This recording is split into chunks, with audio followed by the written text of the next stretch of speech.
Russia's Su-57 vs. America's F-22 Raptor, who wins? The Lockheed Martin F-22 Raptor is the king of skies. It combines stealth and eye-watering kinematic performance with a power array of sensors weapons. For over a decade since the Raptor was declared operational in December 2005, the F-22 has been unquestionably the best air superiority fighter ever built. But challengers are starting to appear. After emerging from its post-Soviet doldrums, Russia has developed a challenger to the mighty F-22 in the form of the Sukhoi Su-57 PAK-FA, which is scheduled to enter limited service in 2019. But does the Su-57 represent a genuine challenge to the Raptor? Right now, the answer is no. The initial interim operational test versions of the Su-57 are powered by modified versions of the Su-35's flanker ES engines called the AL-41F1, which produce about 33,000 pounds of thrust. The engine, which runs far hotter than the original AL-31 engines from which they were originally derived, is not proving to be as reliable as initially hoped. But the current engines are only temporary.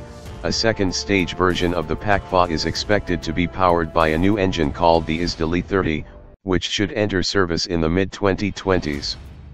The new engine should produce roughly 42,000 pounds of thrust, and from an aerodynamic point of view put the Su-57 on top, particularly when combined with the aircraft 3D thrust vectoring. However, kinematic performance is not everything. Even if the Su-57 might slightly edge out the Raptor once it receives its new engines, the F-22 will continue to retain the edge in terms of stealth over the Su-57, which only has a modest degree of radar cross-section reduction measures. Theoretically, with its powerful APG-77V1 active electronically scanned array radar, the F-22 would be able to see the Su-57 first and shoot it down with an AIM-120D AMRAAM or follow-on missile design before the Russian jet would even know it is under attack. However, that is in theory a theory that has never been put to the test.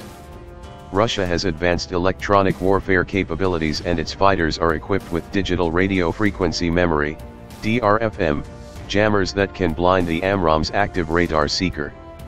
Moreover, while the Su-57 does incorporate some degree of forward sector radar cross-section reduction, Moscow does not believe in stealth as a standalone survivability tool. The Russians prefer to use tried and true techniques such as beaming or exploiting a pulse Doppler radar's clutter notch to essentially disappear from enemy radar by turning 90 degrees to the direction of the enemy radar. That essentially makes the Su-57 appear as a stationary object relative to the enemy radar and is thus filtered out. Pulse Doppler radar have a very difficult time with objects moving side to side.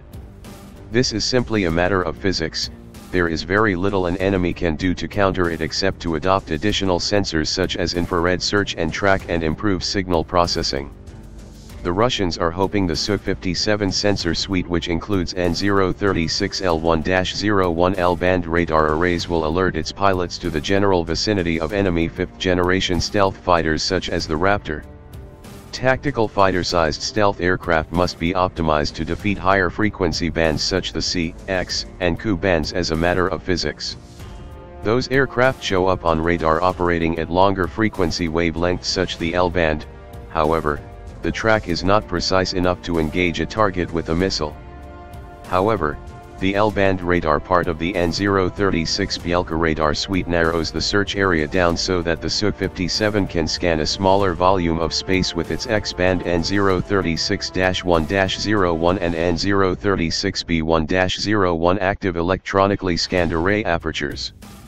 The radar is further augmented with the 101KS Atoll electro-optical targeting system and the L402 Himalayas electronic countermeasure suite, which would help further refine a track from the L-band radar. The idea is that a focused search by the jet's other sensors would result in a weapons quality track to engage a 5th-generation fighter such as a F-22. If the technique works, the Russians will have negated the Raptor's stealth. That means that whomever survives the beyond visual range engagement can meet in a visual dogfight. By the mid-2020s, both the Su-57 and the F-22 will be equipped with a helmet-mounted cueing system, HMCS, and highly capable high-off foresight, HOBS, air-to-air missiles, which basically allows the pilot to shoot in the direction he is looking. In the visual arena, victory will come down which aircraft is flown by the better pilots and frankly luck. In training exercises between aircraft equipped with the AIM-9X and HMCS, it has been demonstrated over and over again that when both jets are equipped with HOBS missiles, it often comes down to a mutual kill. Luck could be the determining factor. Ultimately, the outcome of a Raptor versus Su-57 is an unknown. And it will likely remain an unknown for the foreseeable future.